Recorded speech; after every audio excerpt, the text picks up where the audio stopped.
आज हम SDPI social democratic party of India Aurangabad जिला कमेटी की तरफ से कलेक्टर साहब को एक निवेदन देने आए थे कि जो बीजेपी का जो विधायक है नीतीश राणे, उसने जो अभी अहमदनगर के श्री रामपुर जो तालुके में एक सकल हिंदू समाज की जो रैली थी उसमें है तो एक बयान दिया है कि एक स्पेशल एक मज़हब को टारगेट किया है, मुस्लिम समाज को टारगेट करते हुए कहा है कि उनको मस्जिद में से निकालकर मारेंगे, मस्जिद में घुसकर मारेंगे, जो कि एक गैर कानूनी बयान है। जो हमारे कॉन्स्टिट्यूशनली अगर देखा जाए तो यहाँ पर हर धर्म को,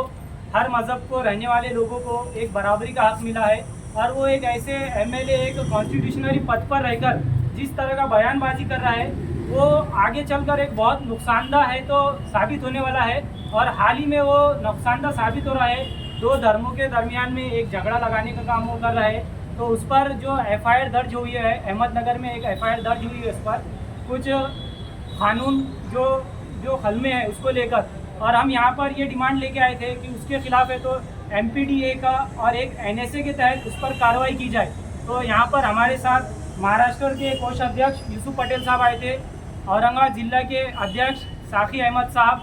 औरंगाबाद जिले के एक्स प्रेसिडेंट मोहसिन खान साहब, मैं शेख नदीम औरंगाबाद जनरल सेक्रेटरी, और मेरे साथ जॉइंट सेक्रेटरी सईद साहब आए थे, डॉक्टर सईद साहब, और हमारे और भी पदाधिकारी आए थे जो अभी कम पैमाने पर बहुत लिमिटेड टाइम में आए थे। अगर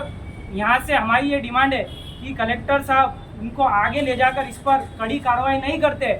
तो हम इस पर एक बड़ा धरना आंदोलन कानून के दायरे में रहकर करेंगे। क्योंकि अगर देखा जाए तो भारत को जो आज़ादी मिली है धर्मों के तहत ही मिली हुई है।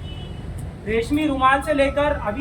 अभी देखेंगे आप मराठा आंदोलन जो चल रहा है, सुप्रीम कोर्ट ने उनके जो डिमांड थे उसको रिजेक्ट करने के बाद भी एक आंदोलन चल रहा है। तो हम एक ऐसा आंदोलन छेड़ेंगे जिससे ये बारिश के जो मेंढक आए दिन उछल रहे और दो धर्मों के दरमियान में हमेशा नफरत पैदा कर रहे हैं, उनका किस तरीके से मुंह बंद करना चाहिए एसडीपीआई बहुत अच्छी तरीके से जानती है। नीतीश राणे ने जो हमारे प्रोग्राम करता है मुसलमान को टारगेट करके जो बात कही है, जो बयान दिया है कि मुसलमान को मस्जिद से निकाल कर उसका मारेंगे और बहुत सारी खुदी गालियाँ भी बची है, उसका हमेशा से जो ये मामला है कि वो हमेशा किसी के भी ताल्लुक से बहुत ज़्यादा जो है तो हेट देता है। उसने यहाँ तक कि कानून को तो वो गिनता ही नहीं है, उसने पुलिस को भी धमकाते हुए पीछे दिनों में कहा कि मैं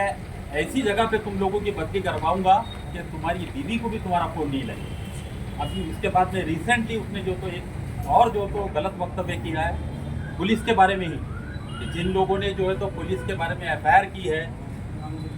तो रामगिरी के बारे में जो ये कर रहे हैं तो उनको जो तो हम उनको जो तो हम उन पुलिस वालों को जो है तो हम देखेंगे, उनकी जो तो इंक्वायरी बैठाएंगे।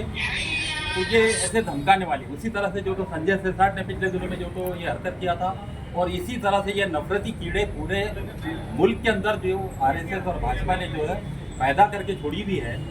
वो नफरती कीड़े हर जगह पर निकल कर जो है नफरत फैलाने का काम कर रही है। हमारा शासन और प्रशासन से सिर्फ इतना ही बोलना है कि ये नफरती कीड़े, ये 1.5 फीट 1.5 इंच के कीड़े अगर कानून से अपने आप को ऊपर समझते हैं तो कानून ने उनको उनकी औकात बताना चाहिए, कानून ने बताना चाहिए, और उनको जो तो एमपीडीए के तहत और एनएसए के तहत जो है उनको जो है तो जेलों में ठूसना चाहिए, और उनको बताना चाहिए कि कानून के हाथ कानून जो है तो सर्वोपरि है, सबसे ऊपर है। और अभी हम जो है तो हमारा स्टेट लेवल का जो है तो इंशाल्लाह जुमे के रोज़ जो है पूरे महाराष्ट्र के अंदर जो है तो हम ये जो हेट स्पीचेस और मुसलमानों के ताल्लुक से, मसाजिद के ताल्लुक से, मदरसों के ताल्लुक से और जो तो कई कौमों के ताल्लुक से जो हेड स्पीचेस दी जा रही है, उन तमाम हेड स्पीचेस के अगेंस्ट में जो तो महाराष्ट्र की जो है तो एसडीपीआई एक जो तो पूरा